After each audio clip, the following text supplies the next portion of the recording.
হযরতে উমরকে তারা সূরা তাহা পারা নম্বর 16 এইখান থেকেই তিলাওয়াত করে শোনাইয়া দিলেন। জোরে বলুন সুবহানাল্লাহ।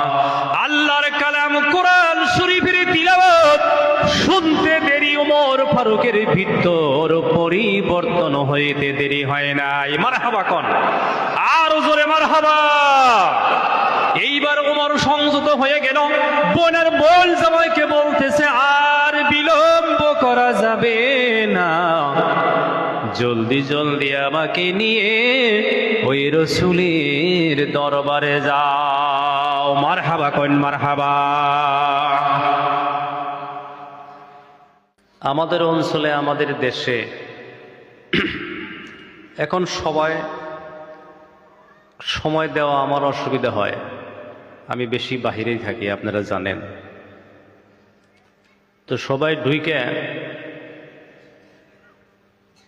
ডাইনে বামে আগে পিছে তাকায় দেখি সব দেশেরই মানুষ, কিন্তু উপর মিহিসায়া দেখি মনে করে বাংলাদেশে আইলাম। আলহামদুলিল্লাহ কবেন কি একটু? এত সুন্দর ডেকোরেশন। এই কামটা যদি কোনো 90 আর 95 বছরের বয়সের মানুষকে দিতেন, উপরে একটা তীর ফালার করা বাঁশের ঘোড়া ছাড়া কিছু হইতো? এত সুন্দর কেন হয়েছে কন? এত সুন্দর হওয়ার মূল কারণ এখানে যুবকদের শক্তি আছে। কন আলহামদুলিল্লাহ। সুন্দর লাগে না আপনারা কন? অনেক সুন্দর হয়েছে। কোনো মানুষ এটাকে প্রশ্ন করতে পারে যে 2-3 ঘন্টা 4 ঘন্টা সময় বয়ান হবো, তার জন্য এত খরচ করা লাগে? কে গো মানুষে কয় না? কইতে পারে। আরো সুন্দরের দরকার, কারণ এটা সবাটাকে সুন্দর করে নাই। এটা আমার জন্য সুন্দর হয় নাই, কোনো অতিথির জন্য সুন্দর হয় না। এটা এটা ইসলামের গৌরব বৃদ্ধি করার জন্য সৌন্দর্য হয়েছে। আপনি খরচ করতেন, কোরআনের নামে খরচ করতেন ইসলামের গৌরব বৃদ্ধি করার জন্যে। আমি প্রাণপ্রিয় যুবক বন্ধুদেরকে আমার অন্তর থেকে, তেহে দিল থেকে প্রাণ ভরা দোয়া। ওনারা ইচ্ছা করলে একটা গানের প্যান্ডেল করতে পারত, নাচ গান করতে পারত, কিন্তু করে নাই। আল্লাহর দ্বীন পৃথিবীতে প্রতিষ্ঠা করার জন্য, আল্লাহর দ্বীনের রৌনক, রোশনি, উজ্জ্বলতা বাড়াবার জন্য যে মেহনত করছেন, আমরা সকলে মিলে দোয়া করি ওনারা যেন হযরতে বিলাল রাদিয়াল্লাহু তাআলা আনহুর উত্তরসূরি হইতে পারেন। বুজুর্গ দোস্ত, আল্লাহ তাবারক তাআলা যুবকদের ইবাদত আল্লাহ বেশি পছন্দ করে। যুবকদের আমলও আল্লাহর পছন্দ হয়, যুবকদের তওবাও আল্লাহর পছন্দ হয়। সুবহানাল্লাহ। একজন 90 বছর বয়সের মানুষ, 80 বছর বয়সের মানুষের তওবা আর যুবকদের তওবার মধ্যে আসমান জমিন ফারাক। কমাস কম এই সভাটারে কেন্দ্র করে 15 দিন ধরে বহুত খারাপ কামের থেকে বহুত যুবক দূরে আছে। কথা ঠিক না? বলে না, আমরা একটা সভা এখন করতেছি, মোবাইলটা বাইর করে একটা নেকেট ফটো আইলো না, এখন আর এটা করা যাব না, সভা আছে সামনে। দুনিয়ার প্রত্যেকটা খারাপ কাজ ওইটাকে নিষ্পেষিত করার জন্যে, চোরকে নিষ্পেষিত করার জন্যে, কোনো অন্যায়, ঘুষ, মামলা, মোকদ্দমা, জিনা, বেবিচার, এগুলাকে ধূলিসাৎ করার জন্যে লাঠি প্রয়োগ করলে হবে না। দুনিয়ার কোন চোর, কোন ডাকাত আজ পর্যন্ত কোন প্রশাসনের নিষ্পেষিত করতে পারছে আর কোন প্রমাণ পৃথিবীতে আছে? পারে না। এগুলা যদি বন্ধ করতে পারি, আর বন্ধ হয়, দ্বীন আর ইসলামের রোশনিতে বন্ধ হবে। তো মহতরম দোস্ত বুজুর্গ, এটা অত্যন্ত খুশির বিষয়। এই কাজটার মধ্যে আজকে এইভাবে সভাটা হইল, আগামীর জানে আরো সুন্দর হতে পারে। আগামীর যাতে আমরা বহির ভারত থেকে মানুষ এনে প্রোগ্রাম করতে পারি, নাকি কোন আপনারা? কারণ যে ঈদগায় সবাই তো আমিও বহুদিন ঈদের নামাজ পড়াইছি। সভাপতি সাহেব একটু হিংসা করছে, ওই ওনার বাইরের কথা কইছে যে ঈদের ইমাম, আমার কথাগুলো কয় নাই, তাই না গো? কবার পারতো যে প্রাক্তন ইমাম, এই যে আমার সভাপতি আমরা হিংসা করলো এটা। তো যাই আমার হাওয়া আলহামদুলিল্লাহ। তো এখানে অনেক দিন আমি ঈদের নামাজ পড়াইছি, কতগুলা চেহারা, সে চেহারাগুলা কিন্তু আজকে নাই, তারা কবরের ঘরে আছে। কথা ঠিক না? একদিন আপনার আমারও পালা পড়ব। তো আলহামদুলিল্লাহ আমি আশা রাখছি সমাজ থেকে অনেক খারাপ কাজ দূর হবে আমাদের যুবকরা যদি এইভাবে কোরআনের কিছু মেহনত করে। আল্লাহ যেন তৌফিক দান করেন। যুবক শক্তিটা কিরকম?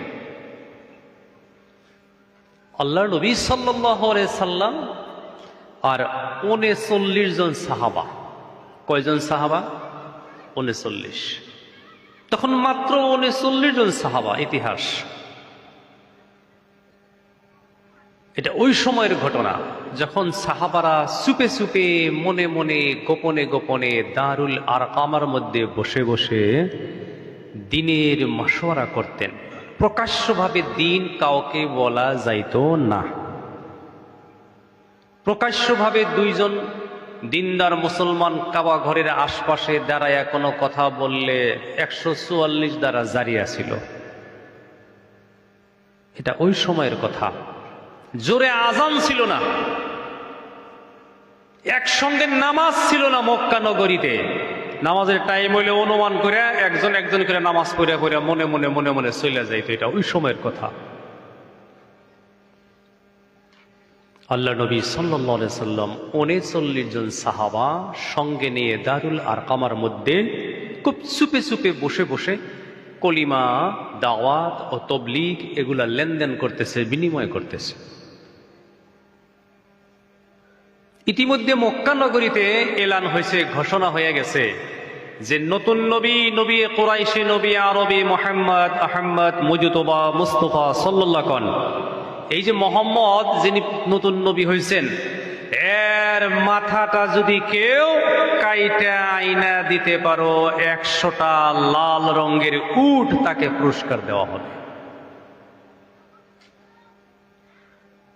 এই কথা শুনে ওই মজমার মধ্যে হযরত ওমর ফারুক রাদিয়াল্লাহু তাআলা আনহু ছিলেন। তিনি লম্ফ দিয়া দাঁড়ায়া গেলেন যে এই কাজ আমার পক্ষে সম্ভব হবে। খোলা তরবারি হাতে নিয়ে, উন্মুক্ত তরবারি হাতে নিয়ে উনি ছুটলেন, মোহাম্মদ কোথায় আছে? আমার যুবক বন্ধু, যাইতে যাইতে পথি মধ্যে কিছু মানুষের সঙ্গে দেখা হইয়া যায়। ওমরের হাতে তরবারি দেখে জিজ্ঞাসা করলেন, ওমর তুমি কোথায় যাও? শুনতেছেন কি কথা? আমি কল দেখতেছি মেলা মানুষ ঘুম পারতাইছেন। আচ্ছা, যারা ঘুমাইছেন তারা হাত তোলেন, কোন যে এই যে ঘুমাইছি, দেখি কেরা কেরা ঘুমাইছেন দেখবো। ওই যে একজন তুলছে, দেখেন অবস্থাটা, আসলে খেয়াল করে নাই, তাই না? আচ্ছা, আমি বয়ান আজকে সভা কিন্তু একবারে কম সময়ে শেষ হব, একদম কম সময়ে শেষ হব। মনে করেন না যে বয়ান লম্বা। বয়ানের আগে কি আমি একটা অনুরোধ করতে পারি? মানে মাত্র 4 আঙ্গুল করে এগিয়ে আসবেন, মাত্র একটু খালি জায়গাটি মাইরা দেন। আর জলসা কমিটির আমার যারা যুবক বন্ধু একটু বাইরে যান, বাইরে যাইয়া আল্লাহর বান্দা করে পিঠের মধ্যে দিয়া দিয়া বুঝে বুঝে নিয়ে আহেন। খালি দিয়ে না, আর কিছু না। পিঠের মধ্যে মহব্বতের দিয়ে, আর অন্য কিছু করা যাব না। কইল অল্প অল্প করে আগে আহেন, একটু জিকির করেন সুবহানাল্লাহ আলহামদুলিল্লাহ ওয়া লা ইলাহা ইল্লাল্লাহ। পড়েন সুবহানাল্লাহ আলহামদুলিল্লাহ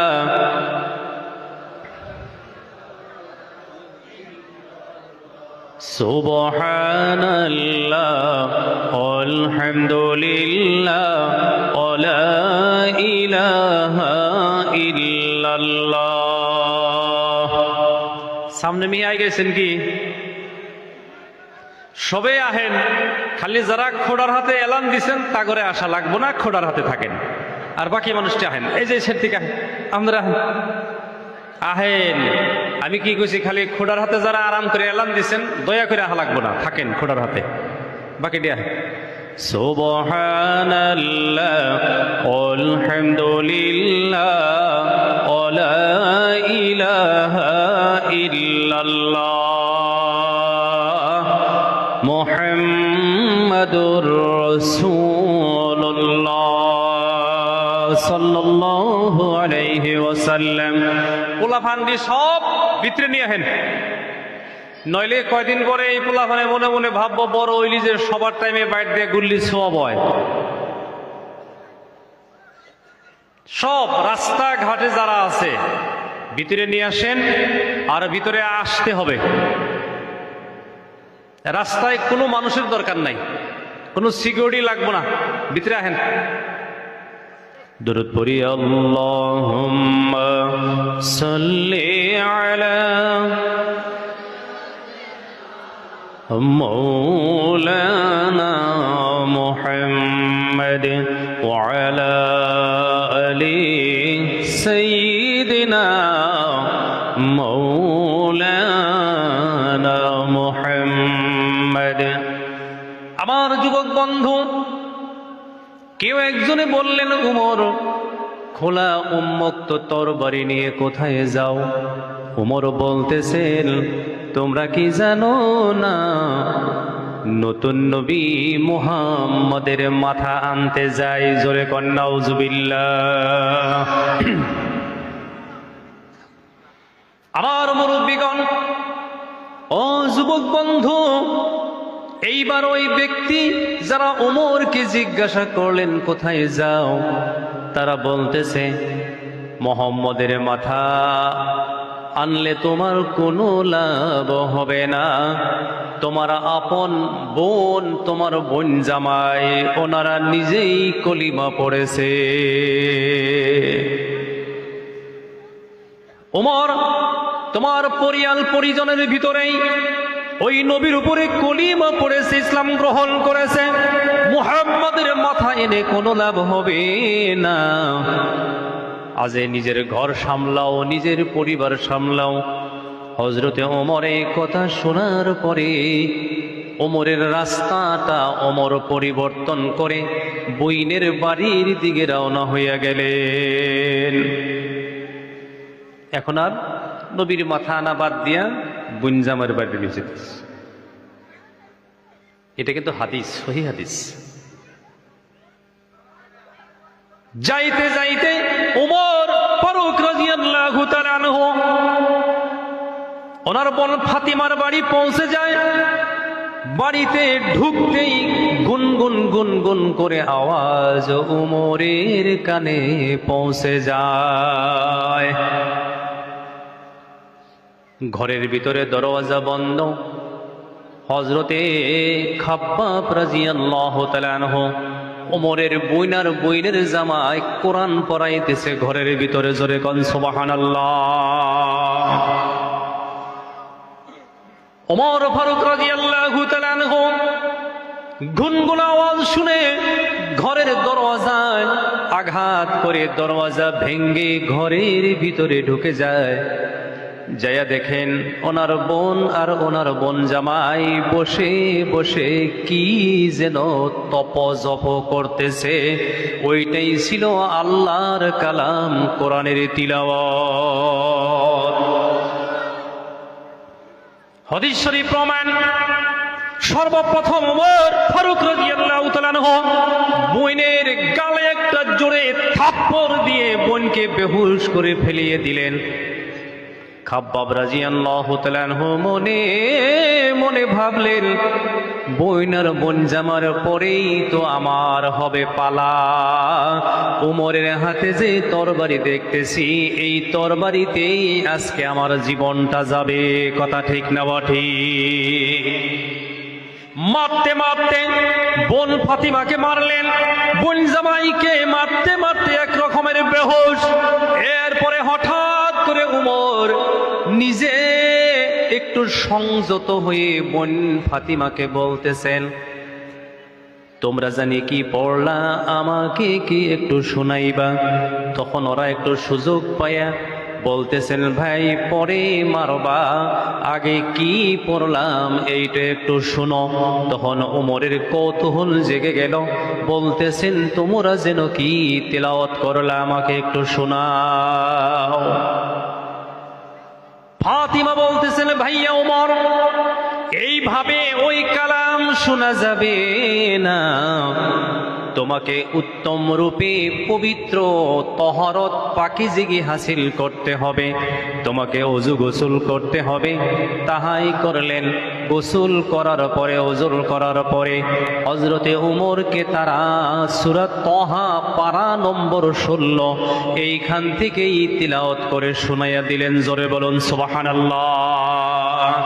আল্লাহর কালাম কোরআন শরীফের তিলাওয়াত শুনতে দেরি ওমর ফারুকের ভিতর পরিবর্তন হইতে দেরি হয় নাই। মারহাবা কোন, আর জোরে মারহাবা।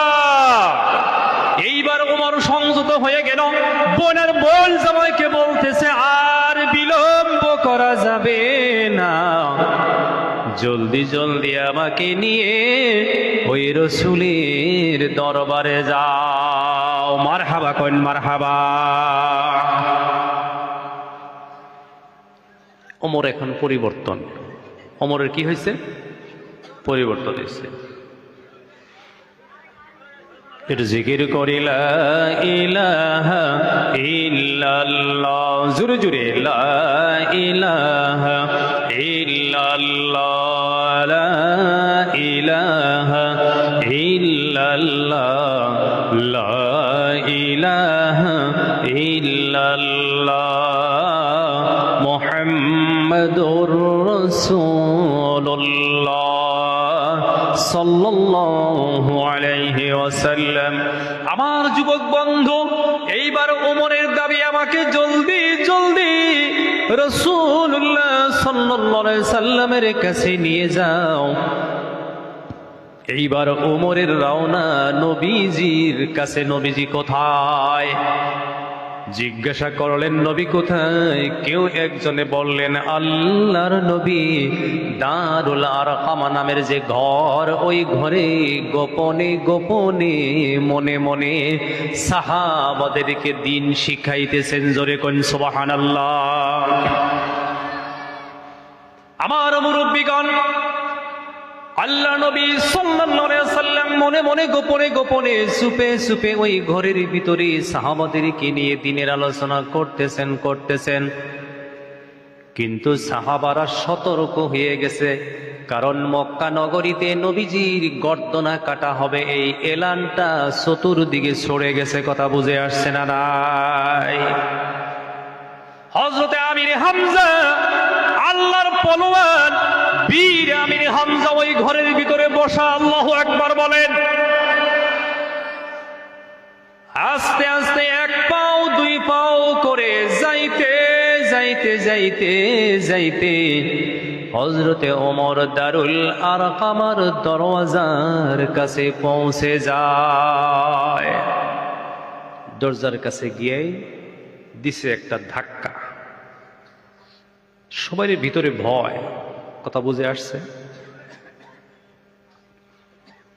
ধাক্কা দিতে আমির হামজা লম্ফ দিয়ে দাঁড়ায় গেছে। ইয়া রাসূলুল্লাহ, ইয়া হাবিবাল্লাহ, আল্লাহর পয়গম্বর, ও আল্লাহর নবী গো, আপনি আমাকে অনুমতি দেন, আমি আমির হামজা ঘরের দরওয়াজা খুলে দেই। নবী বলছেন, না না না, পরিস্থিতি ভালো না, চুপ করে বসে যাও। বাবা আমার দুনিয়াতে নাই, আমার বিবি খাদিজা দুনিয়াতে নাই, আমার মা হারাইলাম, আমার চাচা আবু তালিবকেও হারাইলাম। ও চাচা আমির হামজা, আমি আর তোমাকে নতুন করে হারাতে চাই না। জোরে কোন সুবহানাল্লাহ। আমার কলিজার টুকরা যুবক বন্ধু, এরপরে ওমর ফারুক আবার আস্তে করে দরজায় আর একটা দিছে ধাক্কা। আমির হামজা আবার লম্ফ দিয়ে দাঁড়ায়া গেছে। ইয়া রাসূলুল্লাহ, ইয়া হাবিবাল্লাহ, ও আল্লাহর নবী গো, আমি আমির হামজার বাহুবলের কথা উমরেরও জানা আছে। সুবহানাল্লাহ, কোন সুবহানাল্লাহ। নবী বলেন, না না, ধৈর্য ধরো, বসে যাও, বসে যাও। আমার কলিজার টুকরা যুবক বন্ধু, মুরব্বী বাবাজিরা, আমির হামজা বসে যায়। তৃতীয়বার আবার যখন হযরতে ওমর আস্তে করে ধাক্কা দিল ঘরের দরওয়াজায়, আমির হামজা বলতেছে, ইয়া রাসূলুল্লাহ, আমি আগেই বের হব না, দরওয়াজাটা একটু সরাইয়া দিয়ে আগে দেখব কোন হালতে আছে উমর। কথা বুঝে আসছে না রাই?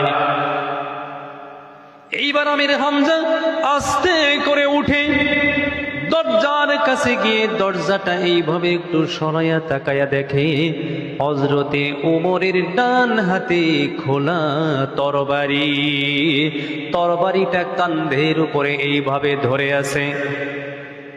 আর একটা দৃশ্য দেখলেন ওমর ফারুকের। আমির হামজা আর একটা দৃশ্য দেখলেন, কিন্তু ওমর ফারুককে একটু পরিবর্তন দেখা যায়। আমির হামজা বলতেছেন, আমি তাকাইয়া দেখলাম ওমর ফারুকের মাথার চুল থেকে ফোঁটা ফোঁটা ফোঁটা ফোঁটা হইয়া পানি পড়তেছে। আমির হামজা বলেন, আমি দেখলাম হযরতে ওমরের জীবন থেকে গুনাহ টপ টপ করে পড়তেছে।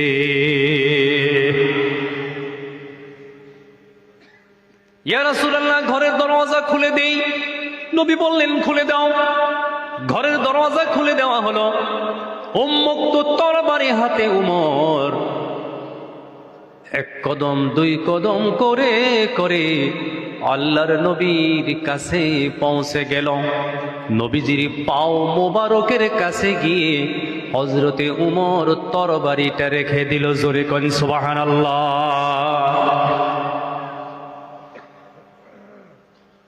আল্লাহর নবী সাল্লাল্লাহু আলাইহি ওয়াসাল্লাম ওমরের পিঠের মধ্যে হাত দিলেন, বলে, ওমর কি চাও, কি চাও? ইয়া রাসূলুল্লাহ, ইয়া হাবিবাল্লাহ, ও আল্লাহর নবী গো, আমি আর কিছুই চাই না। আমি ওমর আমার পায়ের থেকে মাথা পর্যন্ত তামাম উমর আপনার কাছে আমি ওয়াকফ হয়ে গেলাম। ইয়া রাসূলুল্লাহ, আপনার পবিত্র হাত দিয়ে আমার হাতে হাত রেখে আপনি আমাকে পড়াইয়া দেন, লা ইলাহা ইল্লাল্লাহ মুহাম্মাদুর রাসূলুল্লাহ সাল্লাল্লাহু আলাইহি ওয়াসাল্লাম। মুফাসসিরিনে কিরাম লিখেছেন, বিশ্বনবী মুহাম্মদুর রাসূলুল্লাহ সাল্লাল্লাহু আলাইহি ওয়াসাল্লাম যখন ওমরের পিঠের উপরে হাত দিলেন, কাঁধের উপরে হাত দিলেন, পরে পরে ওমর বলেছিলেন, যেদিন নবীজি আমার পিঠের উপরে হাত দিয়েছিলেন, আমার কাঁধে রাসূলুল্লাহর হাত রেখেছিলেন, আমার ধারণা হলো আমার শরীরের রক্ত মাংস হাড্ডি, হাড্ডির মজ্জার ভিতরে ঈমান প্রবাহিত হয়ে যায়।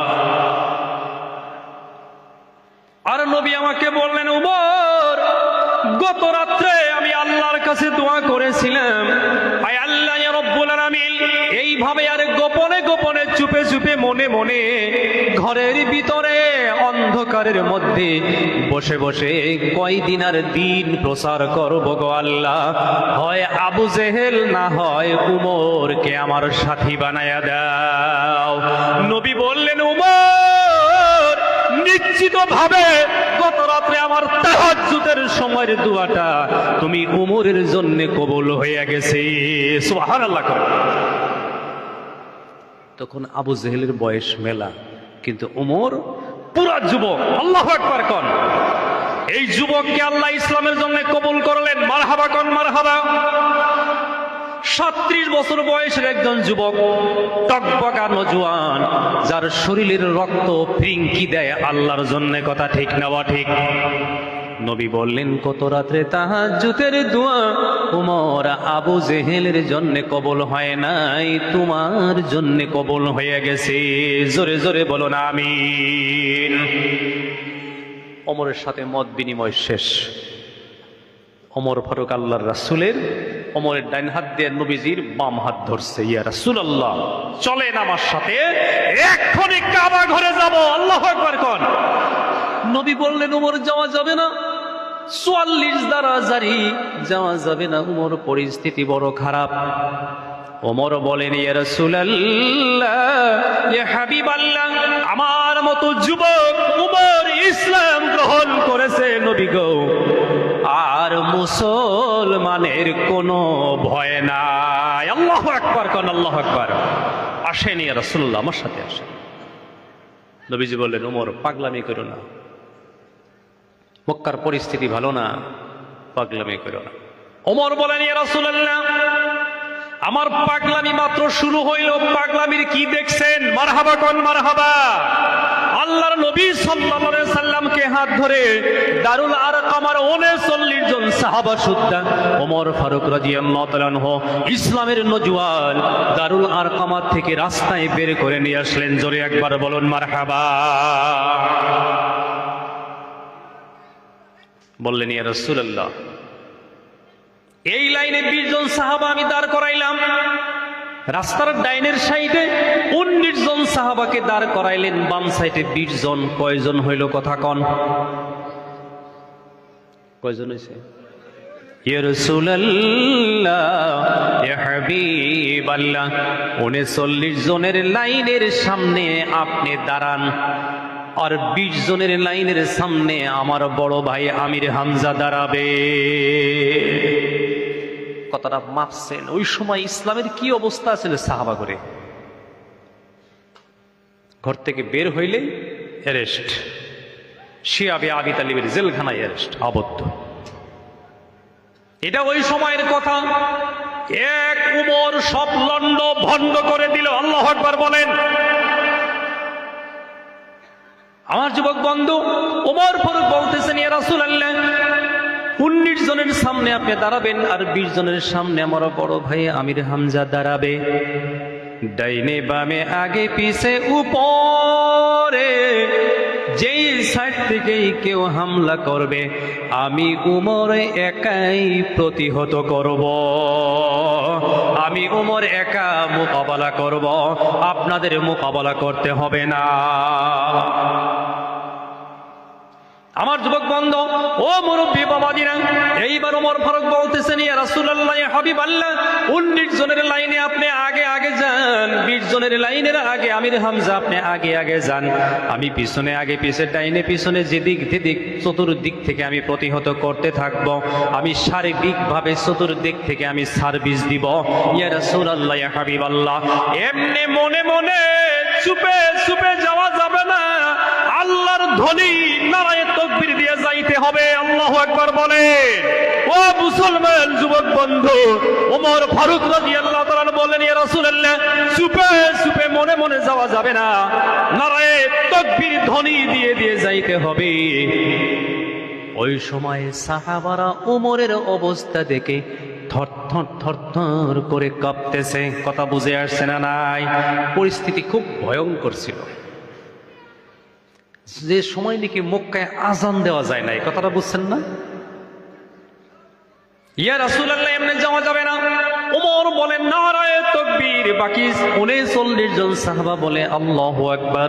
যাইতে যাইতে লং মার্চ করতে করতে যাইতে যাইতে পাইতে পাইতে যাইতে যাইতে কাবা ঘরে পৌঁছতে পৌঁছতে আমার যুবক বন্ধু যখন একেবারে কাবা ঘরের পাশে চলে যায়, তখন ওমর ফারুক বলতেছেন, ইয়া রাসূলুল্লাহ, ইয়া হাবিবাল্লাহ, আপনি সাহাবাদেরকে বলে দেন গায়ে যত জোর আছে জোর প্রয়োগ করে একটা তাকবীর দিতে হবে। নারায়ে তাকবীর! এই 39 জন সাহাবার সর্বপ্রথম ধ্বনি মক্কা নগরীতে। আমার যুবক বন্ধু, আর ওই সময় কোন সঙ্গে মারমার কোন রাস্তাঘাট পিচ ছিল না, খালি বালু মাটি, মরুভূমি মরুভূমি। কথা বুঝে আসছে না নাই? এই 39 জন সাহাবা, ওমর শুদ্ধ হলো 40 জন নবীকে দিয়ে 41 জনের পায়ের ধুলায় তামাম মক্কা নগরী তো ধুলায় হয়ে যায়। একবারে কাবা ঘরের পাশে গিয়ে যখন জোরে করে তাকবীর দিলেন, জোরে করে তাকবীর দেওয়ার পরে ঘর থেকে আবু জেহেল, উতবা, শাইবা, মুগাইরা, খালিদ ইবনে ওয়ালিদ, আবু সুফিয়ান বের হয়ে যায়। আর আবু জেহেল দৌড়ে যাইতে যাইতে কাবা ঘরের কাছে পৌঁছে গিয়ে তাকায়া দেখে হযরতে উমরের ডান হাতে তরবারি, কাবা ঘরের সাথে পিঠ লাগায়া উমর দাঁড়ায়া আছে। বলতেছে, ওমর, গতকালকে তোমার সাথে কি কথা ছিল আর আজকে কি? ওমর বলতেছে, ভাই আবু জেহেল, এতদিন যা ইচ্ছা তাই করেছো মুসলমানদেরকে, আজ থেকে আর পারবা না। তার কারণ এখন আমি উমর মুসলমান হয়ে গেছি। মুসলমান সাহাবাদের আর কোনো ভয় নাই। চিল্লায়া একবার বলা যাবে কি সুবহানাল্লাহ? আবু জেহেল, আর এক কদম তুমি আগে দিবা না।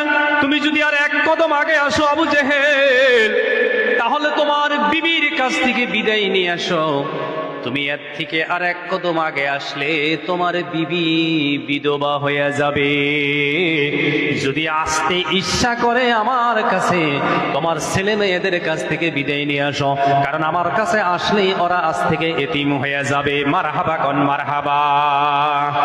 একটু জিকির করি, লা ইলাহা ইল্লাল্লাহ, জোরে জোরে, লা ইলাহা ইল্লাল্লাহ, লা ইলাহা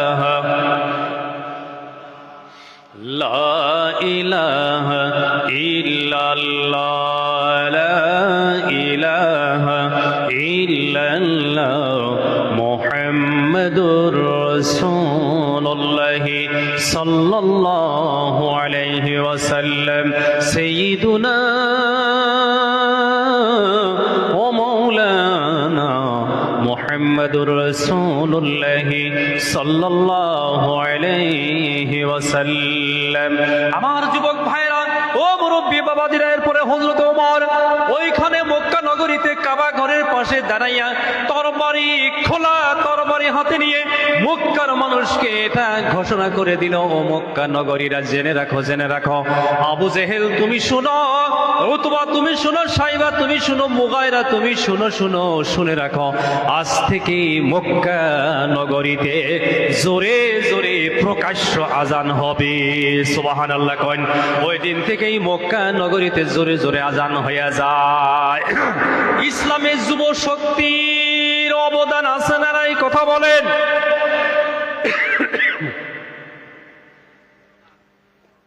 যুবকদের কত অবদান। সাদ ইবনে আবি ওয়াক্কাস রাদিয়াল্লাহু তাআলা আনহু, 60,000 সাহাবা ওনার সঙ্গে। কত সাহাবা? 60,000, একজন দুইজন না। সাদ ইবনে আবি ওয়াক্কাস উনি জান্নাতের সুসংবাদ প্রাপ্ত সাহাবা। 10 জনে পাইছিল না সুসংবাদ? 10 জন। তার ভিতরে সাদ ইবনে আবি ওয়াক্কাস রাদিয়াল্লাহু তাআলা। 60,000 সাহাবাদেরকে নিয়ে মদিনায় বসে মিটিং করতেছেন। সাদ ইবনে আবি ওয়াক্কাস রাদিয়াল্লাহু তাআলা আনহু এই 60,000 সাহাবাকে বললেন, ও রাসূলুল্লাহর সাহাবারা, আল্লাহর নবী দুনিয়াতে নাই, আমাদের খলিফাদের জামানাও শেষ হয়ে গেল, এখন তোমরা আল্লাহর নবীর দ্বীন আর কলিমা এই জায়গায় রাখবা না পৃথিবীর কোনায় কোনায় পৌঁছাবা? 60,000 সাহাবা বলছিলেন, ও আমাদের আমির সাহেব, শুধু মক্কা মদিনা নয়, তামাম পৃথিবীর কোনায় কোনায় আমরা আল্লাহর দ্বীন পৌঁছাইয়া দিব। জোরে কন মারহাবা। বুখারী শরীফের হাদিস, এটা কিতাবুল মুগাজি 8 নম্বর খণ্ড। এই 60,000 সাহাবার ভিতরে 55,000 সাহাবা যুবক ছিলেন। আল্লাহু আকবার কোন। কাফেলা তৈরি হয়ে গেল, এক কদম দুই কদম করে করে মদিনায় থেকে তারা বের হয়ে গেল। আফ্রিকা মহাদেশে যাবে। কোথায় যাবে কথা কন? আফ্রিকা মহাদেশে যাবে, যে দেশটা বর্তমানেও খালি জীবজন্তু আর জীবজন্তু কথা বুঝে আসছে না নাই। যাইতে যাইতে ও মুসলমান 60,000 সাহাবাকে সঙ্গে করে নিয়ে টাইগ্রিস নদী পৌঁছে যায়। টাইগ্রিস বড় একটা নদী, দরিয়ার মতো। ওইখানে যাওয়ার পরে 60,000 সাহাবা বসে পড়লো, কেমনে যাব, কেমনে পার হব। সাদ ইবনে আবি ওয়াক্কাস রাদিয়াল্লাহু তাআলা আনহু বললেন, ও রাসূলুল্লাহর সাহাবারা, তোমরা কি চাও আল্লাহর নবীর দ্বীন, নবীর কলিমা আর কলিমার পতাকা এই পারে রাখবা, না দরিয়ার ওই পারেও নিয়ে যাইবা? 60,000 সাহাবা বললেন, ও আমাদের আমির সাহেব, শুধু এই পার আর ওই পার নয়, নবীর কলিমা গোটা পৃথিবীর কোনায় কোনায় আমরা নিয়ে যাব। কলিমার পতাকা গোটা পৃথিবীতে আমরা উদ্দিন করব। জোরে কন মারহাবা। ইসলাম এরকম একটা মজহব, ইসলাম এরকম একটা ধর্ম। এটাকে যদি কেউ দবাবার চায়, কেউ নিষ্পেষিত করবার চায়, এটা আরো প্রকাশ হয়, আরো উজ্জ্বল হয়। কোন মারহাবা। আমার যুবক বন্ধু, ও মুরব্বী বাবাজিরা, এইবার সাদ ইবনে আবি ওয়াক্কাস রাদিয়াল্লাহু তাআলা আনহু 60,000 সাহাবাকে বললেন, দরিয়ার ওই পারে যদি যাইতে চাও কেমনে যাইবা? আমাদের কাছে নৌকা নাই, আমাদের কাছে ঘোড়া নাই, কেমনে যাবা, কিভাবে যাবা? আমাদের কাছে কষ্টি নাই, জাহাজ নাই, দরিয়া কেমনে পার হবা? কেউ কোনো কথা বলে না, চুপ মনে মনে আছে। সত্যিকারের তো কোনো জাহাজ নাই, কোনো নৌকা নাই, কেমনে পার হবে? আমার যুবক বন্ধু, সাদ ইবনে আবি ওয়াক্কাস রাদিয়াল্লাহু তাআলা আনহু বললেন, তোমরা একটা কাম করো, আল্লাহর নবীর দ্বীন যদি প্রতিষ্ঠা করতে চাও, আল্লাহর কলিমার পতাকা যদি ওই পারেও নিয়ে যাইতে চাও, একজন একজন করে আমার পিছনে পিছনে এই দরিয়ায় ঝাঁপ দিয়ে পড়ো। সুবহানাল্লাহ কোন। আমার যুবক বন্ধু সাদ ইবনে আবি ওয়াক্কাস রাদিয়াল্লাহু তাআলা আনহু বললেন, এই দুআটা আমার সাথে পড়ো। নাস্তাঈনু বিল্লাহি ওয়া নাতাওয়াক্কালু আলাইহি হাসবুনাল্লাহু ওয়া নি'মাল ওয়াকিল নি'মাল মাওলা ওয়া নি'মান নাসির। পড়েন আমার সাথে, হাসবুনাল্লাহু ওয়া নি'মাল ওয়াকিল নি'মাল মাওলা ওয়া নি'মান নাসির। এই দোয়াটা আমার সাথে পড়ো, একজন একজন করে ঝাঁপ দাও, আমার পিছনে পিছনে ঝাঁপায়া দরিয়ার মধ্যে পড়ো। সুবহানাল্লাহ কোন। সুবহানাল্লাহ। সাদ ইবনে আবি ওয়াক্কাস, তার মানে আমির সাহেব আগে দিছে ঝাঁপ, ওনার পিছনে পিছনে একজন একজন করে সাহাবা ঝাঁপায়া পড়তে পড়তে 60,000 সাহাবা টাইগ্রিস নামের দরিয়ার মধ্যে ঝাঁপ দিয়ে পড়লো। তারা এটা পার হয়ে আফ্রিকা মহাদেশে পৌঁছে যাবে। আমার যুবক বন্ধু, ও মুরব্বী বাবাজিরা, টাইগ্রিসের পানির যেটা ঢেউ, কিতাবে লিখছে 13 হাত লম্বা ঢেউ ছিল। কত হাত? 13 হাত ঢেউ। সব সাহাবা পার হয়ে ওই পারে চলে গেলেন। আল্লামা কবি ইকবাল বিশ্ব কবি বলেছিলেন, দাস্তু দাস্তে হে দয়া ভি না ছোড়ে हमने বাহরে जुल्मत में दौड़ा दिए घोड़े हमने। আল্লামা কবি ইকবাল বলছিলেন, সেই প্রান্তরকে প্রান্তর উত্তাল তরঙ্গবালা সাহাবারা খাতির করে নাই, সাঁতার কেটে পার হয়ে ওই পারে তারা পৌঁছে গিয়ে আল্লাহর দ্বীন কায়েম করেছিল। জোরে কোন সুবহানাল্লাহ। আমার মুরব্বীগণ, এইবার 60,000 সাহাবা যখন পার হয়ে ওই পারে পৌঁছে গেলেন, আমির সাহেব সবাইকে জিজ্ঞাসা করলেন, হিসাব করে দেখো কেউ হারাইয়া গেল নাকি, কোনো কারো মাল সামান কোনো সাহাবা দরিয়ার ঢেউয়ে নিয়ে গেল নাকি। হিসাব করে দেখলেন একজন কেউ দরিয়ার পানিয়ে নিতে পারে নাই। জোরে একবার বলুন মারহাবা।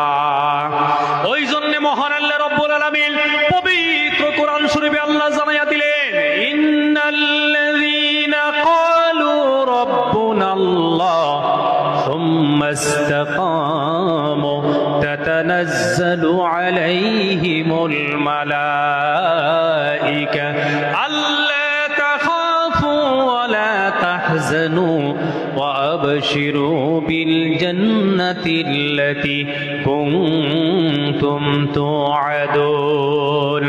আল্লাহ বলেন, কেউ যদি আমাকে আল্লাহ বলে, ক্বালু রাব্বুনাল্লাহ, আমাকে যদি আল্লাহ বলে স্বীকার করে, ইন্নাল্লাযীনা ক্বালু রাব্বুনাল্লাহ, কেউ যদি আমাকে বলে তুমি আমার রব, সুম্মাস্তাকামু, আর যদি সে প্রতিষ্ঠিত হইয়া থাকে, তাতানাজ্জালু আলাইহিমুল মালাইকা, ও যদি কোনো বিপদে পড়ে যায়, আল্লাহ বলেন ওর বিপদের সময় আমি আল্লাহ ওর পাশে ফিরিস্তা নাজিল করে ওকে আমি বিপদ থেকে উদ্ধার করে দেই।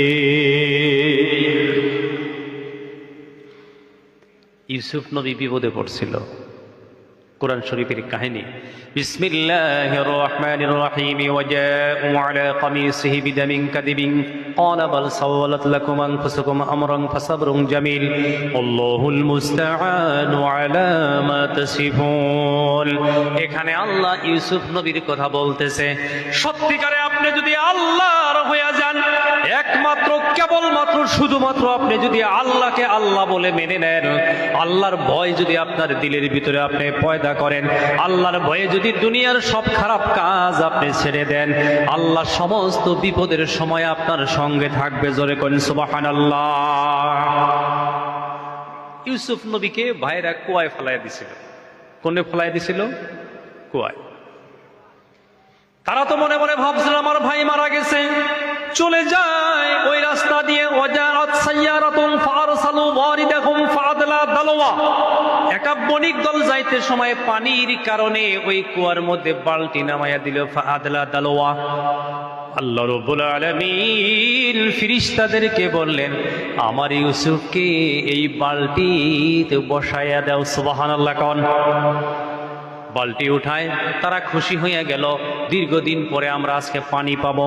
বালতি ভর্তি হইয়া পানি আসতেছে, যত উঠায় তত ওজন তত ওজন। একবারে কাছে নিয়ে দেখে না, বিরাট সুন্দর ফুটফুটা একটা বাচ্চা। জোরে কইন মারহাবা। ওই যে মানুষ একটা কথা কইছে আগে, মুরব্বীরা, দুবলা বলে জানি কি সিটার লাগে না। এই বণিক দলে এরা চিনল না এর চেহারা, এর অবস্থা। বণিক দল তো ব্যবসায়ী, অত হানি বোঝা পারে নাই, চিনল না এরে। পাইলো, কইলো, একজনে এক মন্তব্য করলো, এটা বোধহয় কোনো মালিক আছিল, গোলাম হিসাবে পলাই আইছিল, জাপ দিয়ে পড়ছে, চল বাজারে বিক্রি করে ফেলা। কিন্তু উনি পয়গম্বর, উনি কি কথা কন কি? কে ঘুমাইলেন? একটু দরুদ পড়ি। আল্লাহুম্মা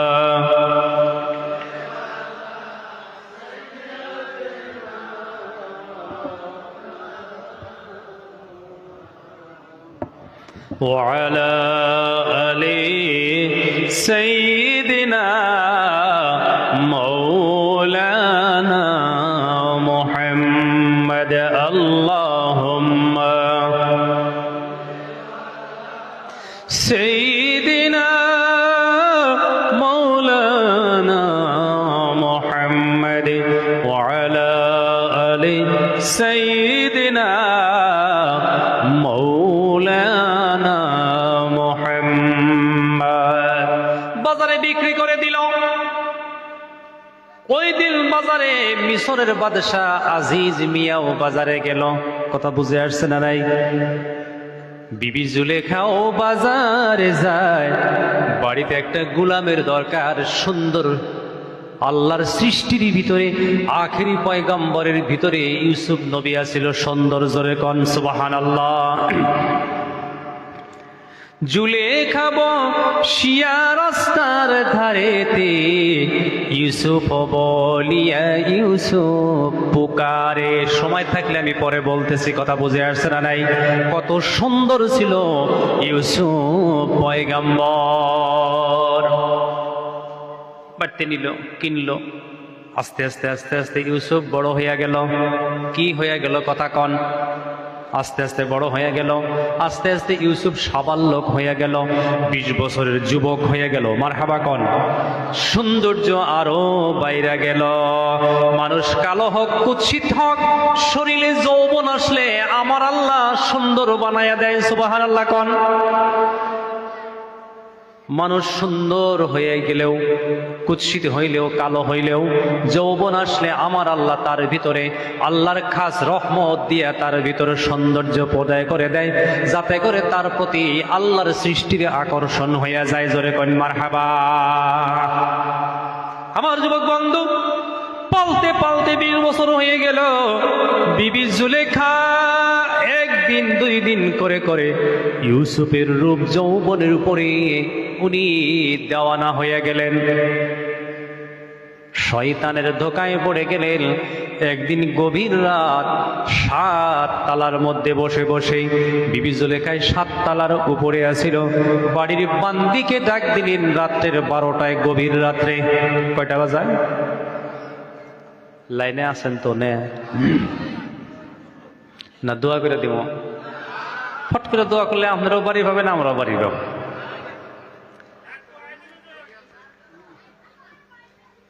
রাত পোয়া দিব, আল্লাহ জানে আপনার আশা কবুল করে। এবার না করলো 2050-তে কবুল হবো। জোরে করেন মারহাবা, আরো জোরে মারহাবা। বিবি জুলেখার ভিতরে একটা জিনিস পয়দা হয়ে গেল ইউসুফের প্রতি। গভীর রাত, বাড়ির বান্দির ডাক দিয়ে বিবি জুলেখা কাছে আনলো। বান্দির নাম ছিল কালী মামা। কি নাম কইলাম? তফসিরে আসছে কালী মামা। বলতেছে, ও কালী মামা, যাও যাও, গ্রাউন্ড ফ্লোরে যাও, নিচের তলায় যাও, ওইখানে ইউসুফ আছে, ইউসুফকে আমার কাছে ডেকে নিয়ে আসো। কালী মামা দৌড়ে গেছে, যাই দরজায় ধাক্কা দিল, ইউসুফ ইউসুফ ইউসুফ, দরজা খুলে দাও, দরজা খুলে দাও। এটা কি আমাদের এই কামরূপ জেলার ইউসুফ? কথা কন। এটা কি নগাঁও জেলার ইউসুফ? ও বন্ধু, উনি হইলেন ইয়াকুব পয়গম্বরের ছেলে, পয়গম্বর ইউসুফ। জোরে কন মারহাবা। আমার মুরব্বী বাবাজিরা, কোরআনের কাহিনী এটা সূরা ইউসুফ পারা নম্বর 12। সূরা ইউসুফ একটাই সূরা কোরআন শরীফের ভিতরে, যার শুরুর থেকে শেষ পর্যন্ত একটাই ঘটনা। এরকম একটা সূরা আর কোরআনে নাই। জোরে কোন সুবহানাল্লাহ। একটু দরুদ পড়ি, আল্লাহুম্মা। মোটামুটি কিরকম শেষ করবো কয়টায়?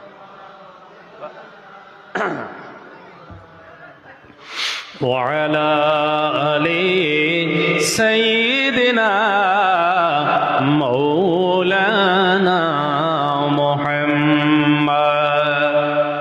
গভীর রজনীতে ইউসুফ আল্লাহর পয়গম্বর বাড়ির বান্দি কালী মামাকে দেখে ঘরের দরওয়াজা খুলে দেখলেন বাড়ির বান্দি কালী মামা। কি কালী মামা, কি ব্যাপার? বলে, ও ইউসুফ, তোমারে মালিক নিয়ে ডাকছে। ইউসুফ বলে, না না, গভীর রাত্রে আমি ভয় পাই। সুবহানাল্লাহ কোন সুবহানাল্লাহ। আমার যুবক বন্ধু, ঘটনা থাক মাঝখানে 2টা কথা।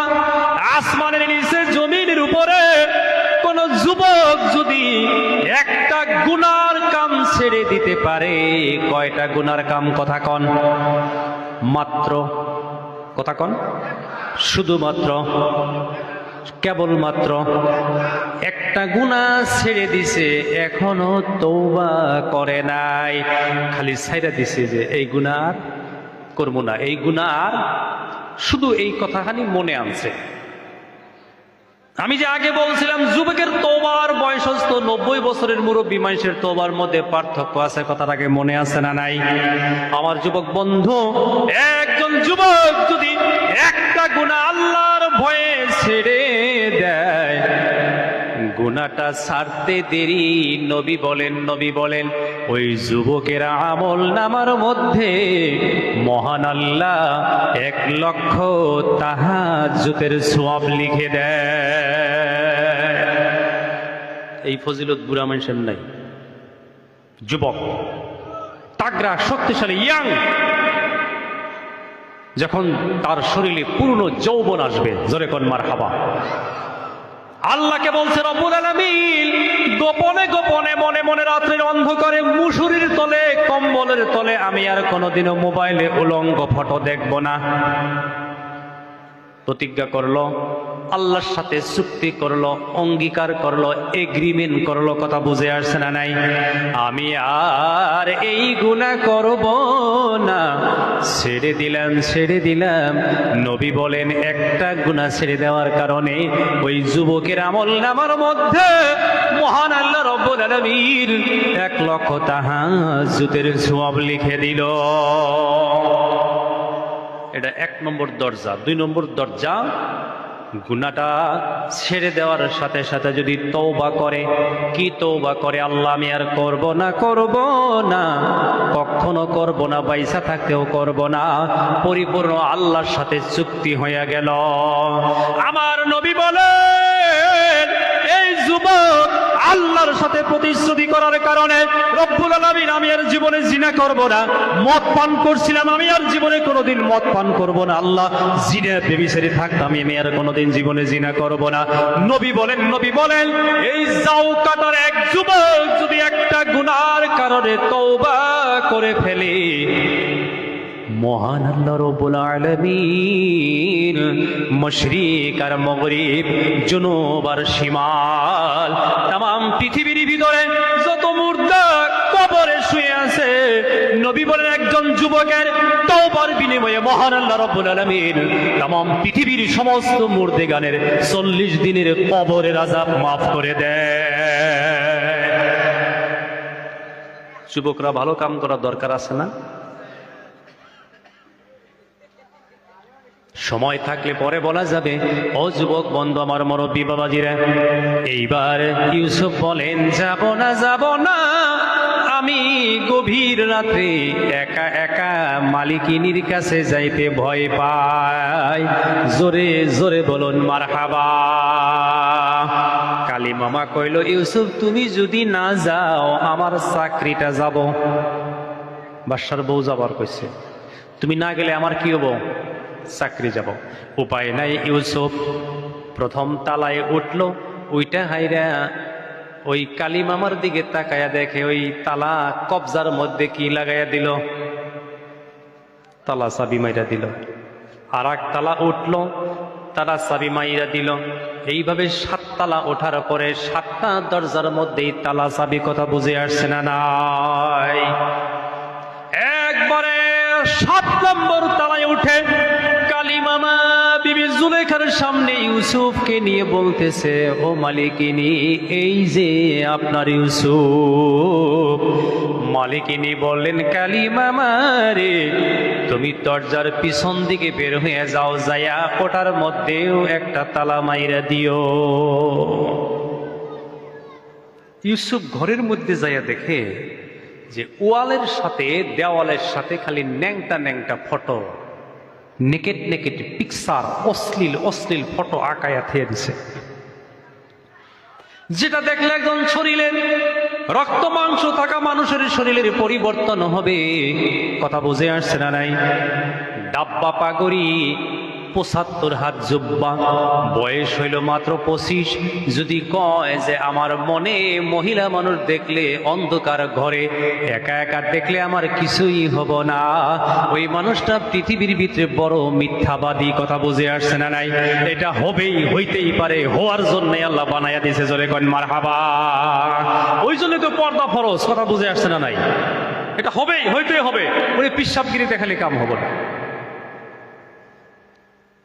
আমার যুবক বন্ধু, আমার মুরব্বী বাবাজিরা, কথা কি বুঝাইতে পারলাম?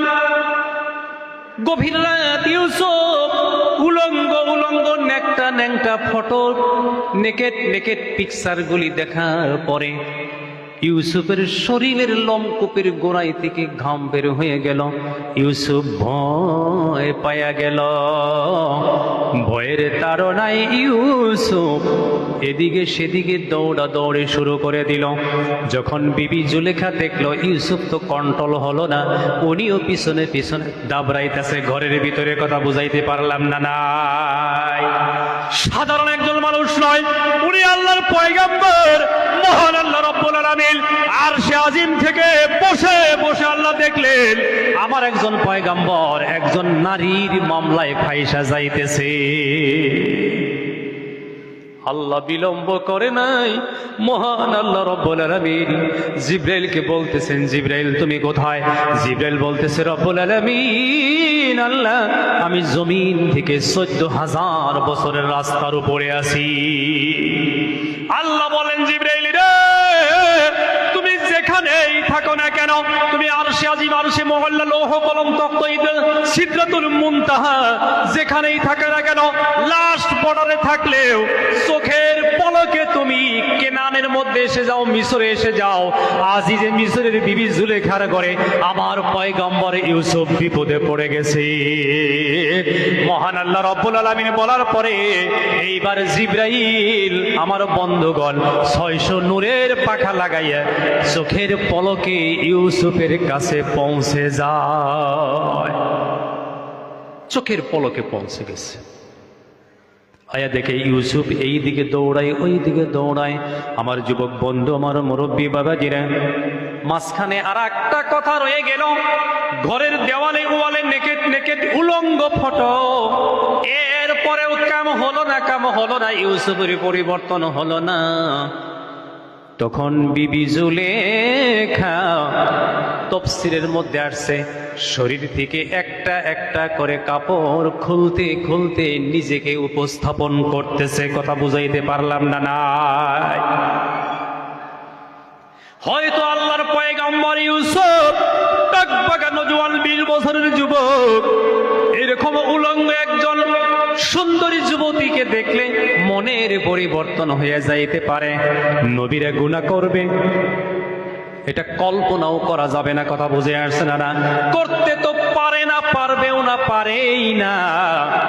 এরপরেও মহান আল্লাহ রাব্বুল আলামিন হঠাৎ করে ওই অন্ধকার বন্ধ কোঠার মধ্যে ইউসুফ নবী তাকাইয়ে দেখে চোখের সামনে বাবা ইয়াকুব পয়গম্বর। আল্লাহু আকবার, আল্লাহু আকবার।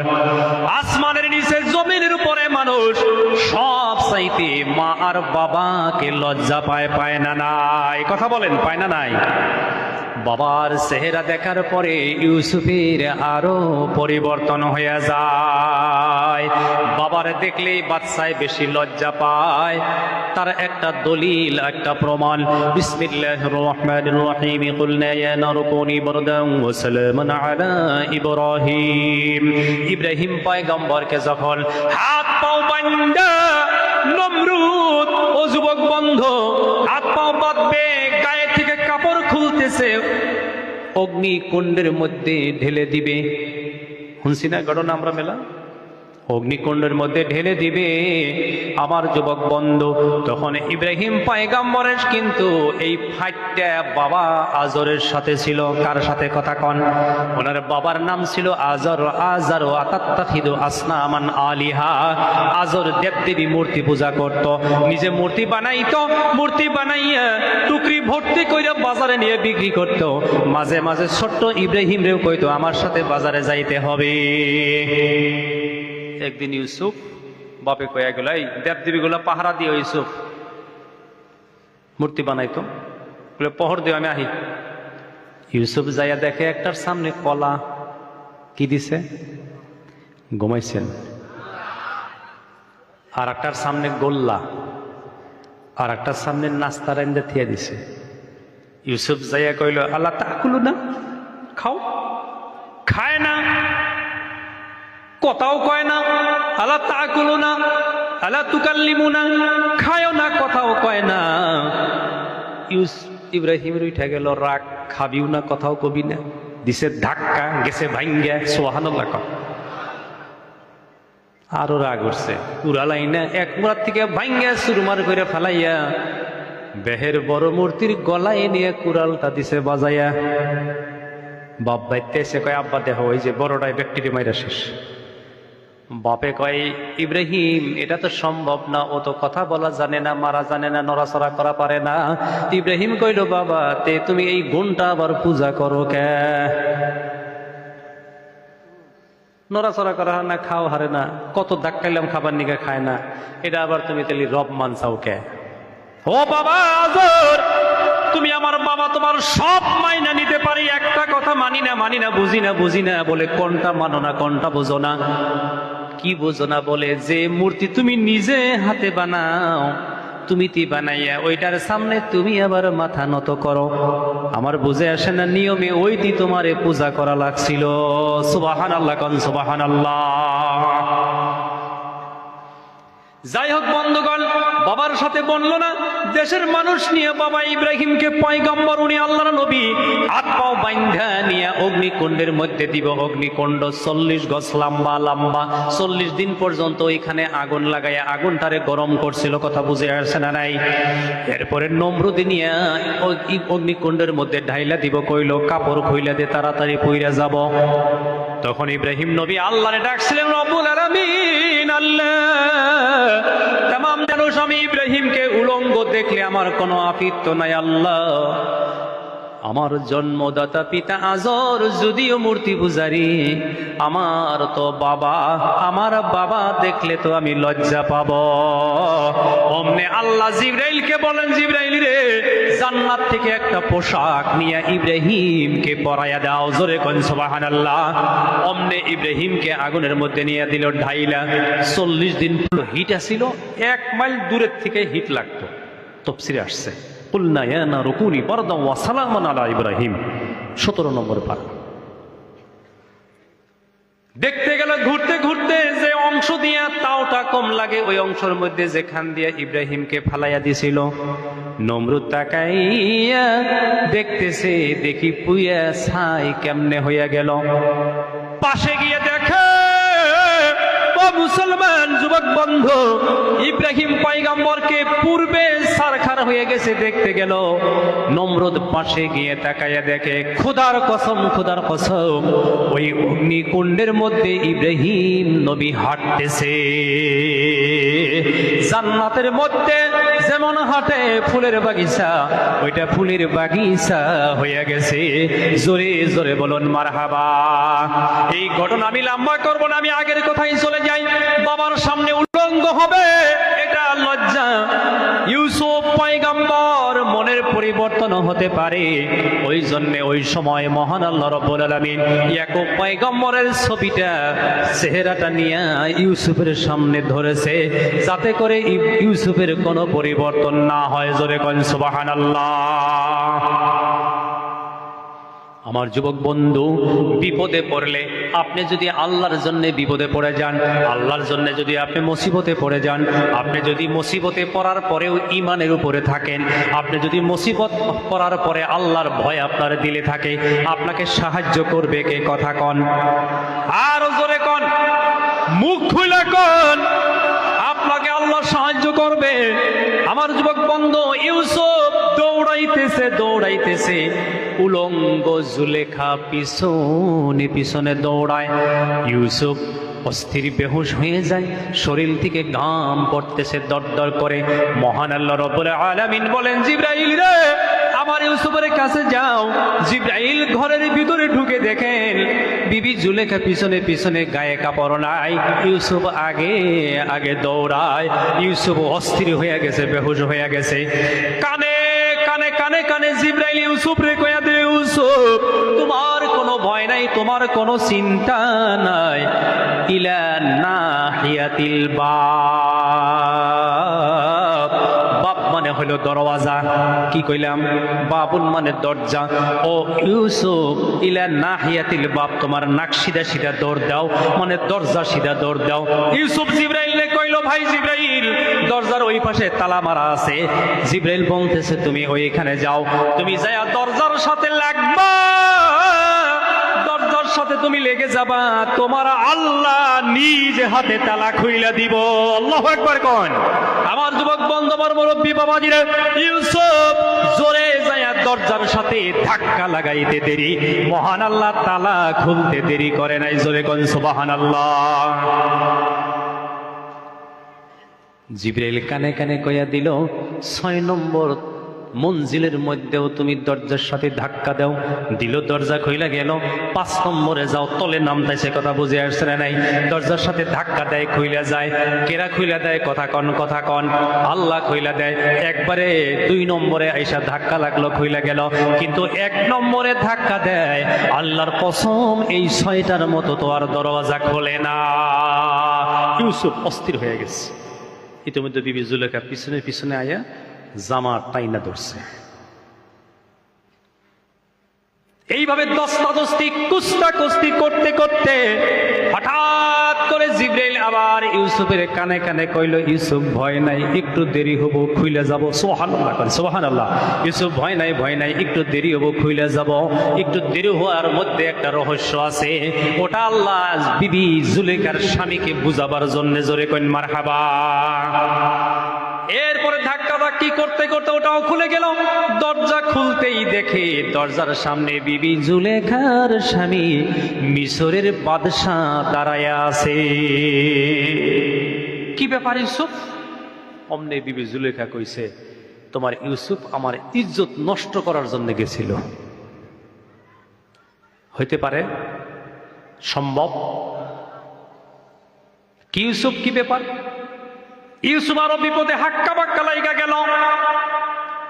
তখন জিবরাইল কানে কানে কানে কানে ইউসুফরে বলে দিল, ইউসুফ, আল্লাহর পয়গাম্বর, কোনো ভয় নাই, চিন্তা নাই, এই বিপদ থেকেও তোমার আল্লাহ বাঁচাইয়া দিব।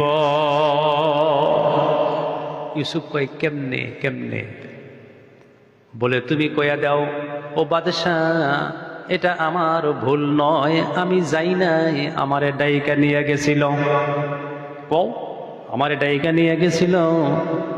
তখন আজিজে মিশর বলতেছে, বাদশাহ কয়, তোমার সাক্ষীকে? বলে, কালী মামা। কালী মামা আইসা উল্টা সাক্ষী দিল, কয়, আমি ডাইকা নেই নাই।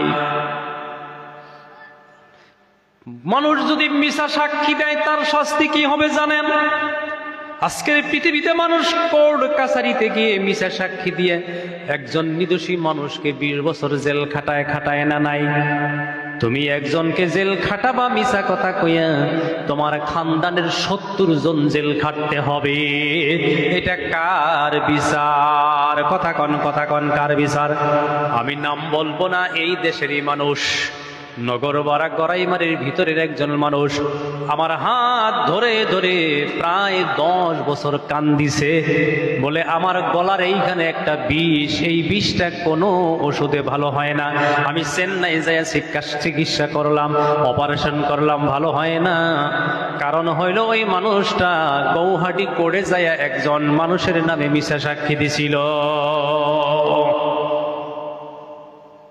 এখনো এই বেমার আছে, এখনো আছে। আমার যুবক বন্ধু, মিশা সাক্ষী কোনোদিনও আমরা দিব না, ইনশাল্লাহ কোন, ইনশাল্লাহ। আমার যুবক বন্ধু, এইবার কালী মামা বিবি জুলেখার পক্ষে সাক্ষী দেওয়ার পরে ইউসুফ আবার বিপদে পড়ে গেল। জিবরাইল বলল, ইউসুফ, কোনো ভয় নাই, চিন্তা নাই, তোমার পক্ষে এমন একটা সাক্ষী আসতেছে তাম পৃথিবীর মানুষ মনে রাখবে। তুমি খালি কও যে এই বাড়িতে জুলেখার খালাতো বোন 2 দিন আগে বেড়া বাড়াইছে। তাফসীরের কথা, সুবহানাল্লাহ কর। কয়দিন আগে? তুমি বলে দাও, ও বাদশাহ আজিজে মিশর, মিশরের বাদশাহ, আপনার বিবি জুলেখার বোন, খালাতো বোন 2 দিন আগে এই বাড়িতে বেড়াতে আসছে। ওনার কোলে একটা বাচ্চা 2 মাস বয়স। কয় মাস? আমি যাই নাই ডাইকা নিছে, এই সাক্ষী ওই বাচ্চাই দিব। বাচ্চার নাম হলো কিসিন, কাপ সিন নুন কিসিন। সুবহানাল্লাহ কোন। বাদশা কইল কি কথা, 2 মাসের পোলাপানে কথা কহব। কই নিয়ে আহেন। যেমনে নিয়ে আইল, ওই সময় ওই যুগে ওই টাইমের ভাষায় এই কিসিন 2 মাসের বাচ্চায় যা বলছিল ওই কথাটা আল্লাহ আরবি ভাষায়, কোরআনের ভাষায় সূরা ইউসুফের মধ্যে আল্লাহ আয়াত নাজিল করে দিছিল। আয়াত নাজিল করে দিয়ে গোটা পৃথিবীবাসীর কাছে আল্লাহ শিক্ষা দিয়ে দিল। জোরে কইন মারহাবা। ইন কানা কামিসুহু কুদ্দা মিন কুবুলিন ফাসাদাকাত ওয়া হুয়া মিনাল কাযিবিন। তার মানে 2 মাসের কিসিন বাচ্চাই কইয়া দিল যে আপনি লক্ষ্য করে দেখেন, ইউসুফের জামা যদি সামনে ছেঁড়া থাকে ইউসুফ দোষী, পাঁচমোড়া ছিঁড়া থাকলে জুলেখা দোষী। তদন্ত করে দেখা গেল জামা পিছনের দিকে ছেঁড়া, মানে জুলেখা দোষী বের হয়ে গেল। ওয়াস্তাগফিরি লিযামবিকি ইন্নাকি কুনতি মিনাল খাতিইন। কেন বললাম কথাটা? আপনি যদি বিপদে পড়ে যান, আমার আল্লাহ কয় যারা আমাকে আল্লাহ বলে মানে, এরপরে যদি কোনো বিপদে পড়ে যায়, এরপরে যদি কোনো মুসিবতে পড়ে যায়, ওদের বিপদে আপদে আমি আল্লাহ নিজ হাতে উদ্ধার করে দেই। যুবক বন্ধ 60,000 সাহাবাকে সাদ ইবনে আবি ওয়াক্কাস রাদিয়াল্লাহু তাআলা আনহু বললেন, কেউ কি হারায়া গেছে নাকি? কথা কি মনে পড়ছে? কেউ কি হারায়া গেছে নাকি? হিসাব করে দেখে না না না না, একটা মানুষ তো দূরের কথা, একটা উটও হারায় নাই, একটা ঘোড়াও হারায় নাই। উট আর ঘোড়া নিয়ে ঝাঁপ দিছিল। কথা বুঝে আসছে না? নাই। একজনে আইসা বলল, আমার একটা পানির গেলাস আছিল, পানির গেলাসটা বাতাসে নিয়ে গেছে, ছিটকা পড়ছে, ঢেউয়ে নিয়ে গেছে। সাদ ইবনে আবি ওয়াক্কাস রাদিয়াল্লাহু তাআলা বললেন, নাহনু আসহাবু রাসূলিনা সাল্লাল্লাহু আলাইহি সাল্লাম, আমরা রাসূলুল্লাহর সাহাবা, আমরা আল্লাহর দ্বীন প্রতিষ্ঠা করার জন্য এসেছি। আমাদের পানির পেয়ালা, পানির গেলাস দরিয়ার পানি নিতে পারে না। এই এলানের সাথে সাথেই বাতাস এসে একটা পানির গেলাস ওই সাহাবাদের কাছে আইনা দিয়া যায়। জোরে কোন মারহাবা। আমার যুবক বন্ধু, আমার মুরব্বী বাবাজিরা গো, আহারে আল্লাহর আসমানের নিচে জমিনের উপরে এই পৃথিবীতে ইসলাম প্রসারের ক্ষেত্রে, ইসলাম প্রসারের ক্ষেত্রে আহারে যুবকদের শক্তি সবার চাইতে বেশি। জোরে একবার বলুন মারহাবা। নবীজি একদিন কাবা ঘরের সাথে এইভাবে বসে রয়েছে। কিসের সাথে? কাবা ঘরের সাথে। এখন একটা সূরা নাজিল হবো, এই জন্য বইয়া রয়েছে। দুরূদ শরীফ পড়ি, আল্লাহুম্মা সাল্লি আলা মাওলানা মুহাম্মদ ওয়া আলা আলি সাইয়্যিদিনা মাওলানা মুহাম্মদ। আল্লাহুম্মা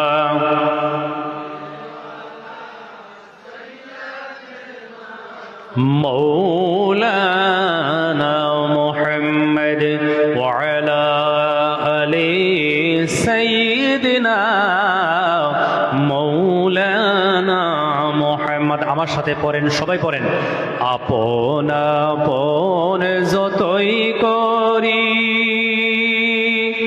কেউ তো কাহার আপন নয়, সবারই চাইতে যিনি আপন তিনি সোনার মদিনায়। আল্লাহুম্মা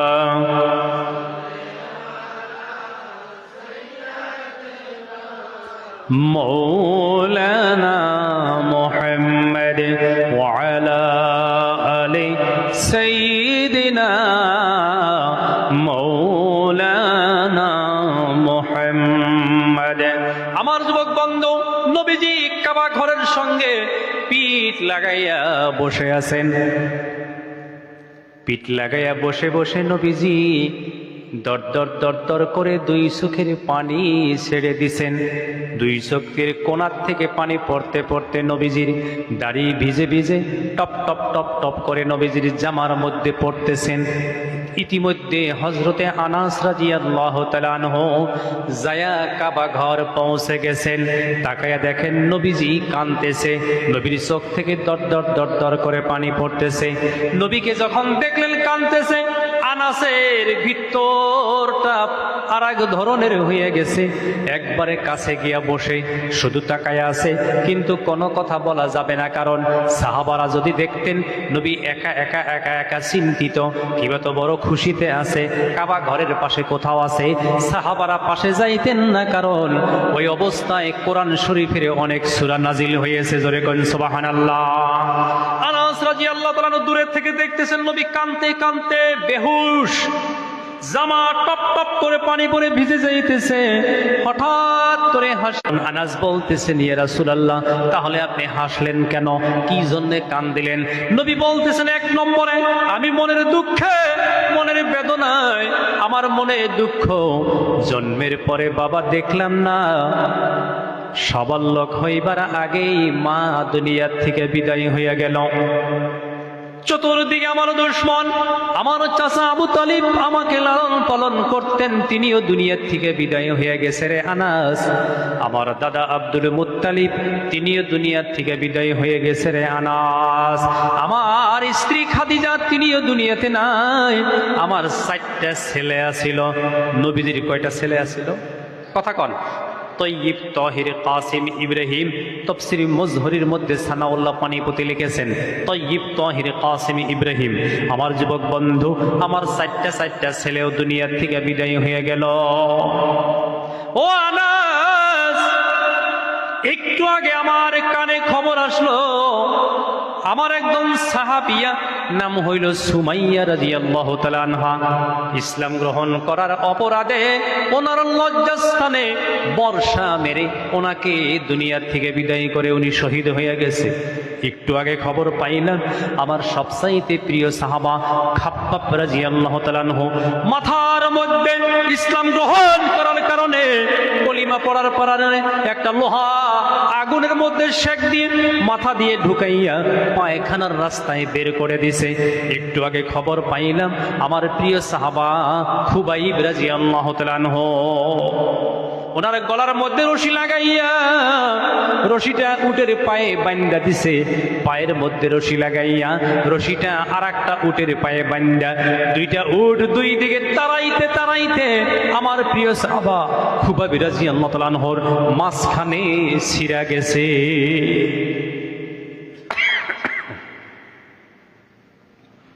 একটু আগে আমার কাছে খবর আসলো আমার সব চাইতে প্রিয় সাহাবা, এর থেকে বেশি আশিক কোন সাহাবা আর দুনিয়াতে হতে পারে নাই, এর থেকে বেশি আমাকে আর কেউ ভালোবাসতে পারে নাই, এর থেকে আমি রাসূলের জন্য এত ত্যাগ কেউ আর করতে পারে নাই। তিনি হইলেন আমার প্রিয় বিলাল। জোরে কোন সুবহানাল্লাহ।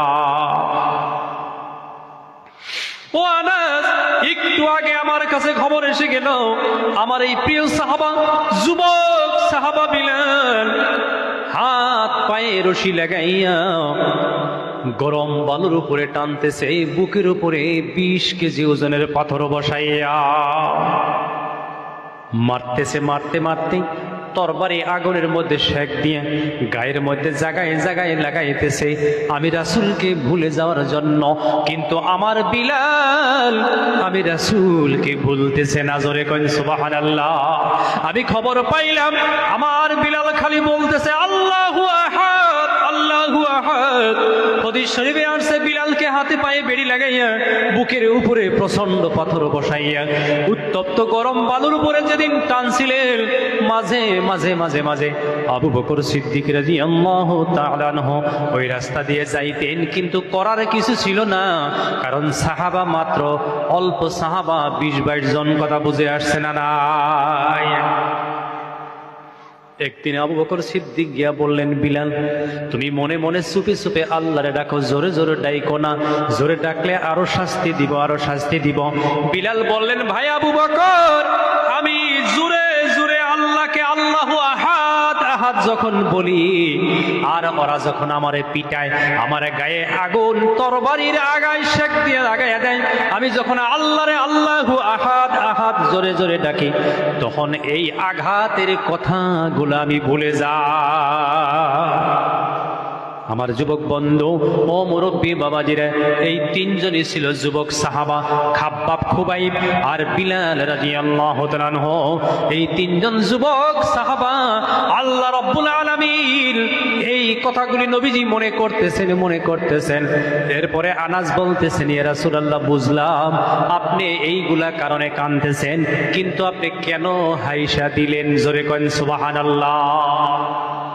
বলে আমি এই জন্যই হাসলাম, কানতে কানতে কানতে কানতে আমি যখন বেহুশ হয়ে গেলাম, আমার কানে কে যেন বিড়বিড় বিড়বিড় করে কথা কয়।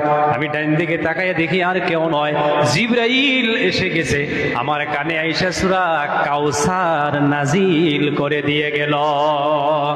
ইন্না আ'তাইনাকাল কাউসার ফাসাল্লি লিরাব্বিকা ওয়ানহার ইন্না শানিআকা হুয়াল আবতার।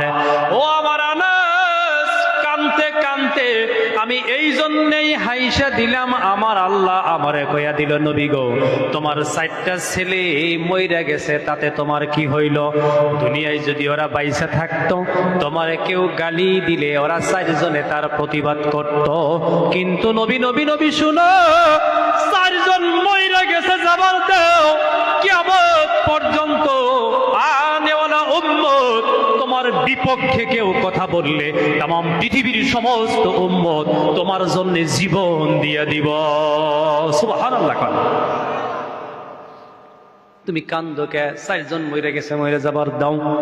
তোমার বাবা নাই, মা নাই, বিবি খাদিজা মারা গেল, নবী তুমি খুশি থাকো, আমি আল্লাহ রব্বুল আলামিন তোমার জন্য, তোমার উম্মতের জন্য হাউজে কাউসার রিজার্ভ কইরা দিলাম। দুইটা শর্ত। 1 নম্বর শর্ত হলো তোমার উম্মত যদি নামাজ কায়েম করে। 2 নম্বর শর্ত হলো ওয়ানহার, তোমার উম্মত যদি ঈদের সময় কুরবানি করে। এই 2টা জিনিস তোমার উম্মতের মধ্যে পাওয়া গেলে আমি আল্লাহ তোমার আর তোমার উম্মতের জন্য হাউজে কাউসারটা আমি রিজার্ভ করে দিলাম, দান করে দিলাম। জোরে কোন সুবহানাল্লাহ। ওই জন্যই আমি হাইসা দিছি, একবার বলা যাবে কি মারহাবা।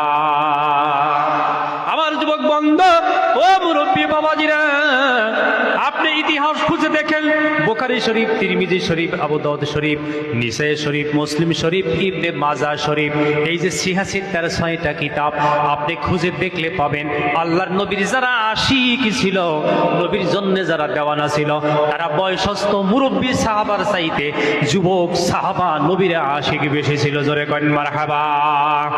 একটু দরুদ পড়ি, আল্লাহুম্মা সাল্লি আলা সাইয়্যিদিনা মাওলানা মুহাম্মদ ওয়া আলা আলি সাইয়্যিদিনা মাওলানা মুহাম্মদ।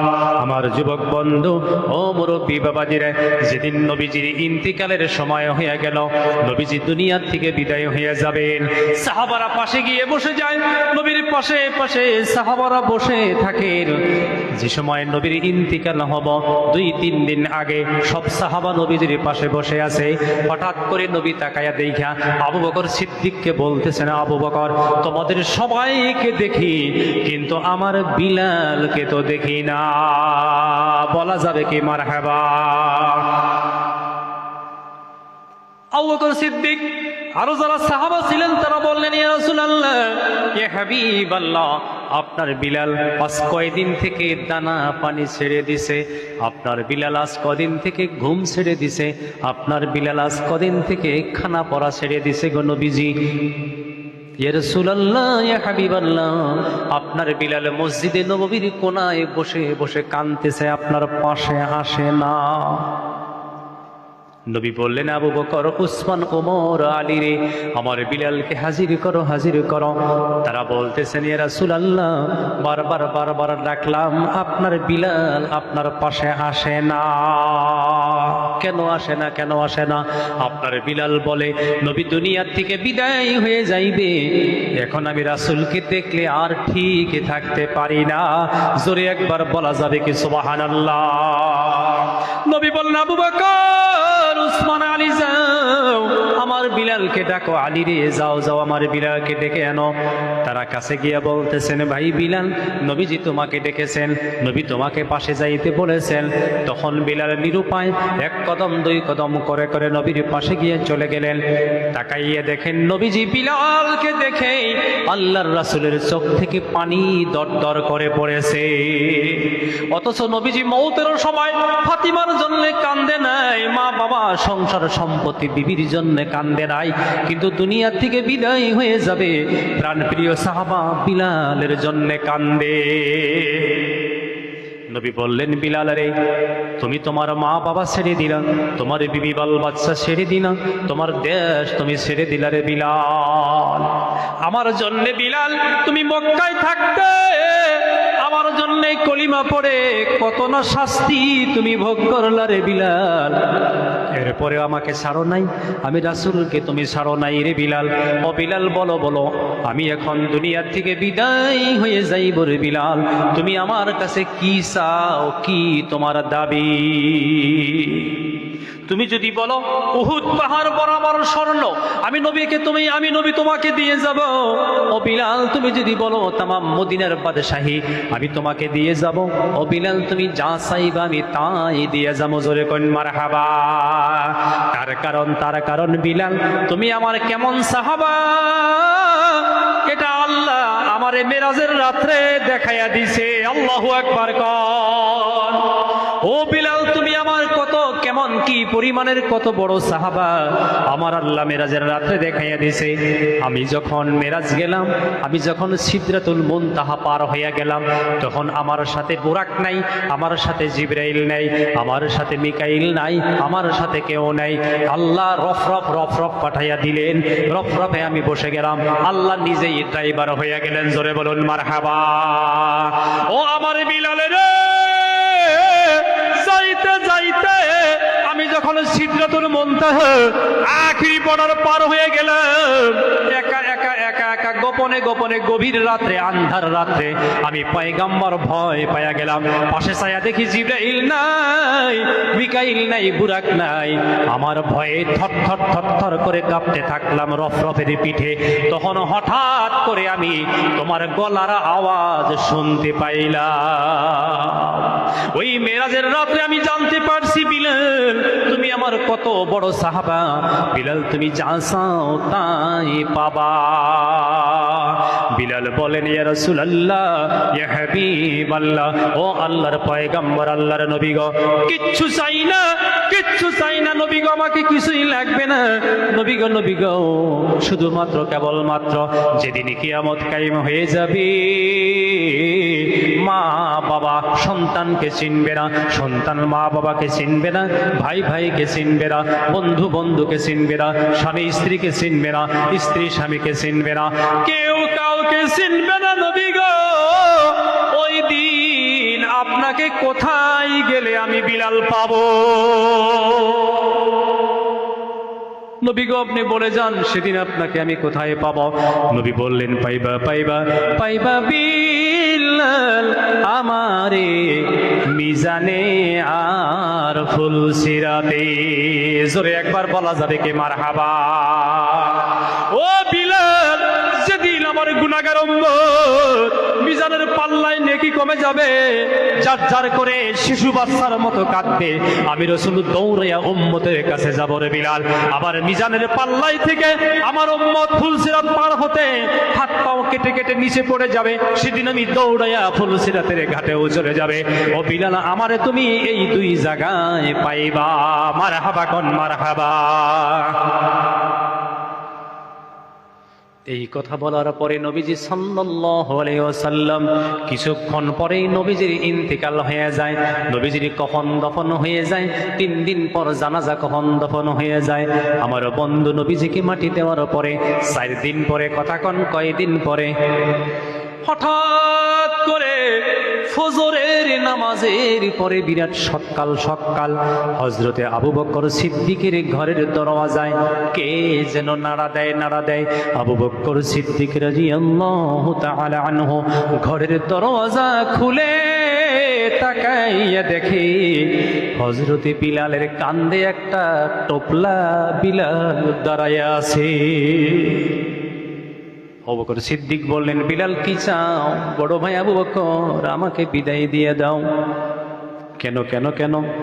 যে শহরে আমার রাসূল নাই ওই শহরে আমি বিলাল থাকতে পারবো না, আমার বিদায় করে দাও, বিদায় করে দাও। আবু বকর সিদ্দিক বলেন, ও আমার ভাই বিলাল, আমরাও তো রাসূলের জন্য দেওয়ানা, তুমিও তো দেওয়ানা, কেন এত বেহুশ হয়ে গেলা বিলাল? নবীও দুনিয়াতে নাই, মদিনাতে নাই, তুমিও যদি চলে যাও রে বিলাল, আমরা আরো বড় হাহাকারে পড়ে যাব। বিলাল বলতেছেন, ভাই আবু বকর, আপনারা বড় সাহাবা, আপনারা ধৈর্য ধারণ করতে পারেন, কিন্তু রাসূলের বিরহে আমি বিলাল সহ্য করতে পারি না, আমাকে বিদায় দেন, বিদায় দেন। আমার যুবক বন্ধু ইতিহাস সাক্ষী, হযরতে বিলালকে বিদায় দেওয়া হলো। বিলাল যাইতে যাইতে দামেস্কে চলে গেলেন। কথা বলেন কোথায়? দামেস্কের বিলাল কোনো ঘর না, বাড়ি না, কারো বাড়িতে না, নিজের বাড়িতে না, দামেস্কে গিয়ে হযরতে বিলাল, ইতিহাস সাক্ষী কিতাবে লিখেছেন, হযরতে বিলাল একটা পাহাড়ের গুহার মধ্যে 6 মাস কাটান। কথা বলেন কয় মাস? 6 মাস 15 দিন। 6 মাস 15 দিনের দিন রাত্রে বিলাল ঘুমায় আছেন। নবী স্বপ্নে বলতেছেন, আমার প্রাণ প্রিয় বিলাল রে, কি দোষ করলাম? আমার কবরের পাশে অনেক সাহাবা আসে, আমি তো আমার কবরের পাশে তোমাকে দেখি না, আমার কি দোষ রে বিলাল? তুমি মদিনাও ছেড়ে দিলা, আমি রাসূলের মহব্বত তুমি ছেড়ে দিলা। বিলাল এই স্বপ্ন দেখার পরে ঘুম থেকে সজাগ হয়ে যায়। দামেস্কের থেকে হযরতে বিলাল আবার মদিনার পথে রওনা হয়ে যায়। দীর্ঘদিনে বিলাল মদিনায় পৌঁছে যায়। যখন বিলাল মদিনায় পৌঁছে যায় তখন মদিনায় তাহাজ্জুদের আজানের সময় হয়ে যায়। কথা বলেন কোন আজান? কোন আজান? তখন তাহাজ্জুদের আজান হয়ে যায়। বিলালকে দেখার পরে সাহাবারা দেওয়ানা হয়ে যায়, সবাই এসে মুসাফা করে, কেউ মুআনাকা করে, কেউ জড়াইয়া ধরে, কেউ বলে, বিলাল তোমাকে দেখলাম দিলটা শান্তি হয়ে গেল, বোধহয় তোমার সাথে রবিজিও মদিনায় এসেছে। সুবহানাল্লাহ কইন। সব সাহাবা অনুরোধ করলো, বিলাল বিলাল, দীর্ঘদিন পরে তুমি মদিনায় আসলা রে বিলাল, দয়া করে তুমি তাহাজ্জুদের আজানটা দিয়া দাও। বিলাল বললেন, না না, হবে না, আমি আজান দিব না, আমি আজান দিতে পারি, শর্ত আছে রে রাসূলুল্লাহর সাহাবারা, আমি বিলাল যদি আজান দেই, যদি তোমরা নবীজিকে কবর থেকে তুইলা আনতে পারো, আমি বিলাল আজান দিব, কারণ আমার আজান নবী ছাড়া আমি আর কাউকে শুনাইতে চাই না। আমার যুবক বন্ধু ও মুরব্বী বাবাজিরা, সাহাবারা মানে নাই, বিলালকে দিয়ে আজান দেওয়াইলেন। ইতিমধ্যে মা ফাতিমা ঘরের মধ্যে বসে বসে তাহাজ্জুদের নামাজের পরে দোয়া করতেছে। হযরতে আলী বিছনার মধ্যে লম্বা হয়ে আছে। হঠাৎ করে বিলালের কণ্ঠ মা ফাতিমার কানে বেজে উঠল। মা ফাতিমা দুয়ার মধ্যেই পাগলের মতো দেওয়ানা হয়ে গেল। দোয়াটা বন্ধ করে আলীর পা দুইটা জড়িয়ে ধরলো। প্রাণের স্বামী আলী রে, তোমরা বলে বিলাল রে তালাশ করে পাও না, পাও না, ওই দেখো বিলাল মসজিদে নববীতে আজান দিতেছে। আলী ঘুম থেকে সজাগ হইয়া ফাতিমাকে বলতেছে, কি হলো রে ফাতিমা, পাগল হয়ে গেল? বলে, কান খাড়া করে শুনে দেখো। হযরতে আলী কান খাড়া করে শুনে দেখে বিলালের আজান শোনা যায়। মারহাবা কোন? মা ফাতিমা আলীর পাও জড়াইয়া ধরে বলে, ও প্রাণের স্বামী আলী রে, বিলালের আজান শোনার পরে আমার ভিতরে সাক্ষী দিছে আমার বাবা নবী বোধহয় মদিনায় এসে গেছে। আরে মদিনায় নিয়ে যাও। প্রাণের স্বামী আলী রে, বিলালের আজান শুনলাম, আমার ধারণা আমার আব্বাও মদিনায় এসে গেছে, আমাকে নিয়ে যাও। আমার যুবক বন্ধু ও আমার মুরব্বী বাবাজিরা, এরপরে আলী মা ফাতিমাকে সংযত সান্ত্বনা করাইলেন। আলী এর ধৈর্য ধরতে পারে নাই, দৌড়াইয়া মসজিদে নববীতে গেল। আলী যাইতে যাইতে আবার ফজরের আজানের সময় হয়ে যায়। ফজর আজান সময় হয়ে গেল। মুসলমান, আমার কলিজার টুকরা যুবক ভাইরা, আবার যখন ফজরের আজান হয়ে গেল, সাহাবারা আবার অনুরোধ করলো, আর একটা ফজরের আজান দিয়ে দাও রে বিলাল।